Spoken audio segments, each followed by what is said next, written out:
morning again, guys. Welcome to my channel, 876 Tech. I've changed my name from On the Tree Mechanic to 876 Tech, guys. So, yo, look, like my videos, subscribe to my video, and I'm gonna put it up a lot more because I've moved now. So just stay tuned to my channel. I'm gonna put it up on Facebook, Instagram, and everything. 876 Tech. I got you. All right. My last one of my videos that got the most view on YouTube, K series head gasket. I didn't get to do a lot of details about it, but yeah, guys, I picked me up. Look in the back, a 2004 Acura. Yeah, guys, and so far I picked it up from the auction. Not too sure what's going on with it. It runs and drive. It need a catalytic converter on the way today. Today's April Fool's Day, the 1st. So I ain't doing no foolishness today. So this is what we got going on today, guys. We're doing a rack arm pinion on this car, and I'm cleaning out the inside also. As you can see, I took the seats out. Yeah.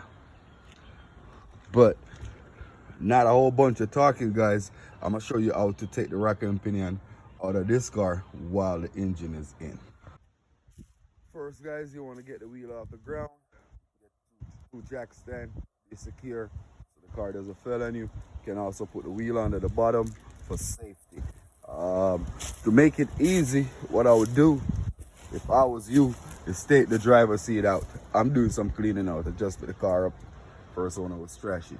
I would take the driver's seat out if I was you, get it out of the way, and then next, you give you more space so you can work underneath the steering. You got one Phillips screwdriver screw all up this little front plate right here. The other black plate that underneath the bottom right here got no screw. It's just a clip, just fly it out. Once you fly it out, you're gonna run up on this little plastic right here that cover the steering rod right here, but it's gonna locate it down there. You want to take this off first, and then next you're gonna have this. It's hold with 3 10mm. You want to pull those 3 10mm and kind of pry it off and get this out the way. Once you get this out the way, the steering rod is going to connect to the rack arm pinion. It's held by a 10mm. Don't chafe that 10mm up, guys. Try to find the right size. A 6-side socket, and try to fit it in there with a small 1/4 inch and try to pull that. Don't strip it. It can be a problem. All right, so once you get this out of the way, it give you the clearance, the shaft adjust back and forth, so you can, once you put the rack arm pinion back in the car, you can get it lined up, steering straight, and tighten it back up. All right, guys, let's go to the front. I'm gonna show you what's going on. So we're at the driver's side right now, the fender well. On this side, I'm gonna change the spindle too. The hub is messed up in here. I already picked one up from the junkyard, so I'm gonna change the spindle. But right here, to get the rack arm pinion out, you're gonna have to ease this side of the subframe down a little bit. After you move the spindle, move the rack arm, the tie rods. Just to make it easy, get the spindle out the way, guys. And if you can just kind of, if you want to pull the strut too and just shift it to the side to make it more easier once you start pulling out, that's good too. But you got to do all of that. I'm gonna move the spindle and do all of that. The spindle got a clip right here, 17mm. The tie rod, 17mm. Also the ball joint under the bottom is a 17mm. I'm gonna pull all these brake lines. These are 10mm. Speed sensor, 10mm. Get this off the way so I don't damage anything while I'm working, so I ain't got to buy back anything. It's a mess underneath here, guys. Valve cover, gasket leak, and everything. Rack arm pinion is just off the chain. But yeah, we're gonna get it done. All right, we're still here. All right, remember I speak about you got to pull the subframe. You ain't gonna take all the bolts out. You're just gonna ease it down a little bit. So once you pull this chassis mount right here, this is my mount right here. This chassis mount, get it out the way. You got this 14mm, 17mm right there. And if you go in the hood, and look over all the way down there where I'm pointing my finger, you got another 17 millimeter. To get to that 17 millimeter, you got to pull the power steering lines first that hooked on the rocker and pinion. Basically clear your way out. But before all of that, guys, you're gonna need 17, you're gonna need 14, you're gonna need 10 millimeter. The lines is a 17 wrench. You're gonna need a 19 wrench to pull those power steering line. Also, to move the engine mount at the back, I'm possibly gonna change it since I'm gonna drive this car on a daily. So at the back of the engine mount, I don't know if you can see, but at the back of the engine mount where I'm pointing my finger right here is a 14 millimeter. We got two 17 millimeter that hold a bracket over the mount. You got to move those two nuts, get that out of the way to access that 14 millimeter that mounted on the back bracket that hold the back mount. There's also a 17 millimeter that hold the bracket right down here that mounted the back transmission mount. The easiest way I see to access it is from the inside of the car. You need a swivel. So you're gonna push it from the same spot right there where you take the steering rod out, and you're gonna push it right through and access that one to give you more clearance if you ain't trying to move everything in the engine room. So I just stretch my long extension through there with a 17 when I swivel, pull that 17 right there. The other three is easily accessed from the bottom of the car. So I'm gonna get underneath the bottom of the car and pull all of those and then I'm able to move this bracket right here that mounted right here, that mounted on the engine to hold the back transmission mount. So I'm gonna go under the bottom, access the other three because it's accessible from under the bottom, and I'm pull those. And once I pull those, get it out of the way, then I'm gonna be able to access the power steering line, pressure line, and return line easily. And I'm gonna move the transmission out the way. And there's also another bottom bracket that the transmission, that the back mount itself, mounted to. So give me a sec, I'm gonna go under the bottom of the car, start popping some stuff up, and then show you. As for everything, you just need the right tool. So as I say, with the right tool, you get everything done. I already pulled those three, take it out, get it out of the way, see what happens.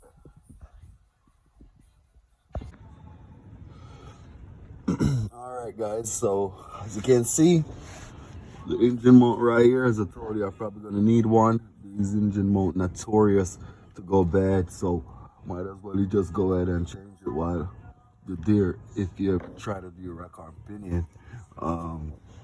I just put the bracket up there to the side because I ain't working too hard pulling all these holes trying to drag shit out. No, I ain't gonna do that. So what we're gonna do next is pull these 14 millimeter, as I was telling you, on the 12, move this bracket out the way now so we can pull the rocker and pinion to the driver's side where we finish pulling all these joints and get it out of here fast. And as I say, guys, a lot of times, if it's the first time, it's gonna be hard. You just need the right tool. Extension swivel. Extension swivel, preferably 1/2 inch, so we can put a lot of torque in. So two 8-inch swivel or 10-inch, whatever size it is, long enough, or a long swivel to get it down there. To pull the mount, swivel, long extension. It's not no stress, guys. Just stretch it through up there. The swivel will do the work to pull them 14 millimeter, the engine mount on the back. So let's just go ahead, remove the bracket right here, and take the goddamn rocker and pinion out. Pull some more bolts, take the rocker and pinion out. All right, guys, looking all clean and nice. I got bolt bracket out. Once you move the bottom bracket, the top bracket easily comes out. So now we got all the brackets out of the way, guys. Let's go ahead, pull the rocker and pinion tie rods. On the passenger side, we're just gonna pull the tie rod, and the driver side, we're gonna move the spindle.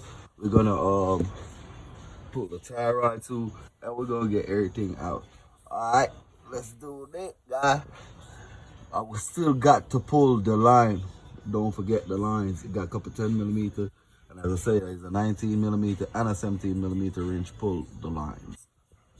Alright guys, welcome back. Yeah, I'm back at it still. I got the tie rod out. Um, Remember I told you guys you gotta pull that subframe to kind of ease it down a little. Well, that's what I do. Let me show you what's going on. Well, here's an old tie rod right here. No good, man. This also the it out. But yeah, guys, I'm back in there, all the way through. See, I got my pry bar right here. See this? Just kind of give it a little bit of play. So once I pull everything and the rocker and pinion to me, give it a twist.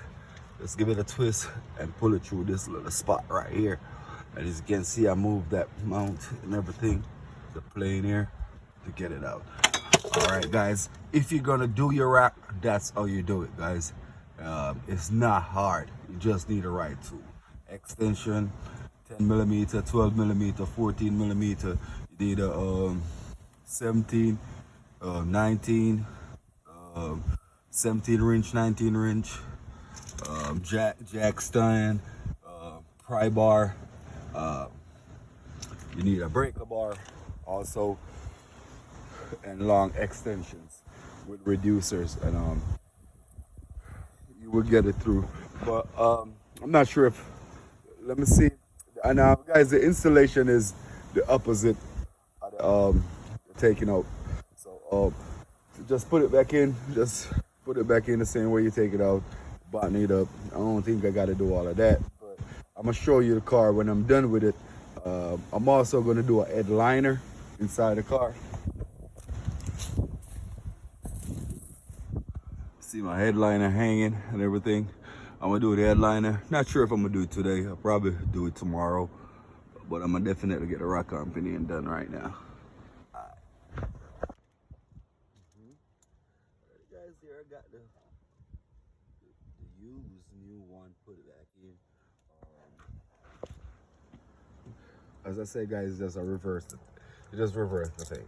The same way you take it out, the same way you put it back in. Just reverse the thing. So that's about it for this video, guys. I don't have anyone to do the videoing for me, so I can't do the videoing while I'm doing the work. But I hope my explanation work for you guys and help you with your rocker and pinion job, or your rear engine mount job, or with the spindle removal. Because I did like 3 stuff right here. I removed the rocker and pinion, I removed the rear engine mount, and I also removed the spindle. You see how to do all of that. The spindle,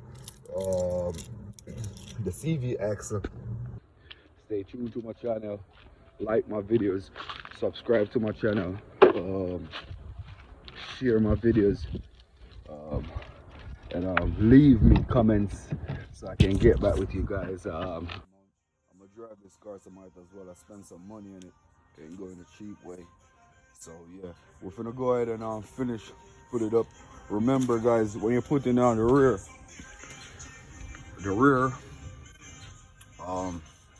mount, I mean, you ain't gonna need to do this if you're not doing the rocker and pinion. But if you're doing the rocker and pinion on the rear mount, remember, you gotta put the top bracket in first before you put the bottom bracket back in. So just try and remember that, guys.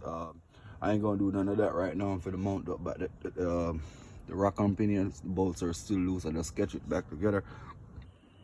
But just stay tuned. This is gonna be my daily drive. 876 Tech. Support my YouTube channel. Hit that like button. Hit that subscribe button. Hit that share button. And yo, guys, comments, man. Comment and like my video, man. Anything you want, I will write you a letter in that comment to figure out your car. But yeah, that's how you go, guys. As I said, support the channel. 876 Tech. I'm out.